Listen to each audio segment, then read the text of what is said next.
அனைவருக்கும் வணக்கம். இன்றைய யோகா பகுதியில் நம்ம பார்க்கக்கூடியது இப்போ பிராணாயாமா பற்றி நம்ம பார்க்க போகிறோம். அதை நிறைய இதில் வேரியேஷன்ஸ் இருந்துகிட்டே இருக்கும். இப்போ நம்ம இன்னைக்கு இந்த பகுதியில் பார்க்கக்கூடியது சமவிருத்தி பிராணாயாமா அப்படின்னு பார்க்க போகிறோம். சமவிருத்தினா சமமாக இருக்கிற மாதிரி அப்படின்னு சொல்ல போகிறோம். நம்ம இங்கிலீஷில் அப்படி என்ன சொல்லுவாங்கன்னா ஸ்கொயர் பாக்ஸ் ப்ரீத்திங் அப்படின்னு சொல்லுவாங்க. அதாவது சதுரமாக இருக்கக்கூடிய பண்ண போகிறோம். இப்போ எப்படி சதுரத்தில் ஒரு 4 கோணங்கள் எப்படி இருக்கும், அது மாதிரி 4x4x4x4 அதாவது அந்த மாதிரி நம்ம செய்ய போறோம். உங்களுக்கு நான் சொல்றேன் அது எப்படி பண்ணணும்னு சொல்லிட்டு.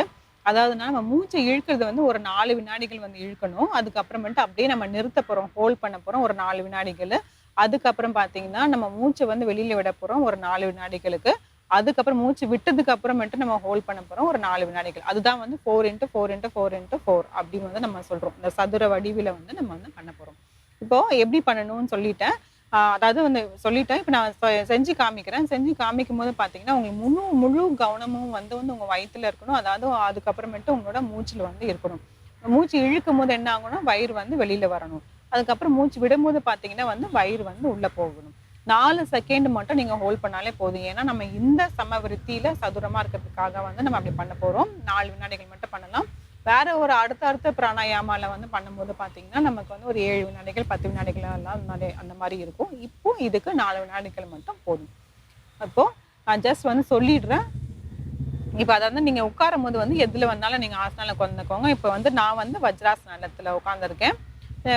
இது சுக்காசனா இல்ல பத்மாசனா, அர்த்த பத்மாசனா, இல்லாட்டி சித்தாசனா, இல்லைன்னா வஜ்ராசனா, எதுல வேணாலும் நீங்க உட்காந்துக்கலாம். உங்களுக்கு எது கம்ஃபர்டபுளா இருக்கோ அதுல உட்காந்துக்கோங்க. முதுகு தண்டை மட்டும் நீங்க நல்லா நேரா வச்சுக்கோங்க. தலை, கழுத்து, முதுகு தண்டை நேரா இருக்கணும். கைகள் நீங்க சின்முத்திரையில வைக்கிறதுனாலும் வச்சுக்கலாம். ஏன்னா நம்ம செய்யும் போது நம்ம கைகள் சும்மா தான் இருக்கும் போது அதுக்கு நம்ம சின்முத்திரை வச்சிருந்தோம்னா ரொம்ப நல்லது. இப்போ கண்களை நல்லா மூடிக்கோங்க. முதுகு தண்டை நல்லா நேரா வச்சுக்கோங்க. மூச்சை ஒரு 4 வினாடிகளுக்கு எடுக்கணும். அதாவது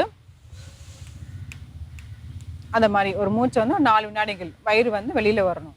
அதுக்கப்புறம் அதே அப்படியே ஹோல்ட் பண்ண போறோம். வயிறு வெளியில வச்சுட்டே நம்ம மூச்சு அடக்க போறோம். அதுக்கப்புறம் மூச்சு விட்டுக்கிட்டே ஒரு 4 வினாடிகள். அதுக்கப்புறம் அதுல ஒரு 4 வினாடிகள்.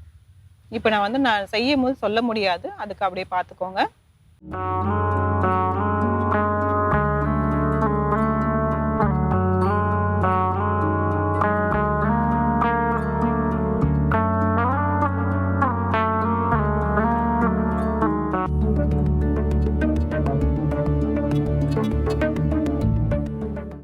தளர்த்திக்கலாம்.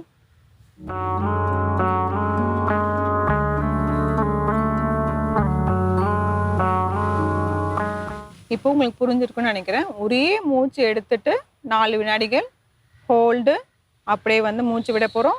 அதுக்கப்புறம் ஹோல்டு. புரிஞ்சுச்சா? இதே மாதிரி நம்ம பண்ண போறோம். இன்னொரு முறை பண்ணிடலாம். வயிற்றுல கவனம் இருக்கணும், மூச்சுல கவனம் இருக்கணும்.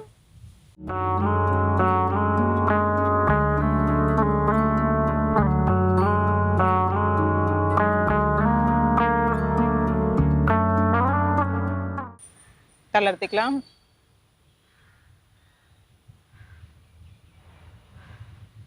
இன்னொரு முறை செஞ்சலாம்.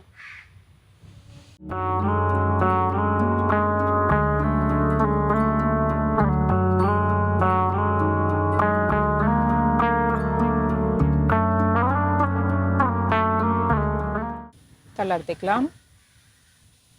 ஒரு ஆழ்ந்த மூச்சு உள்ளே இழுத்து வெளியே விடலாம்.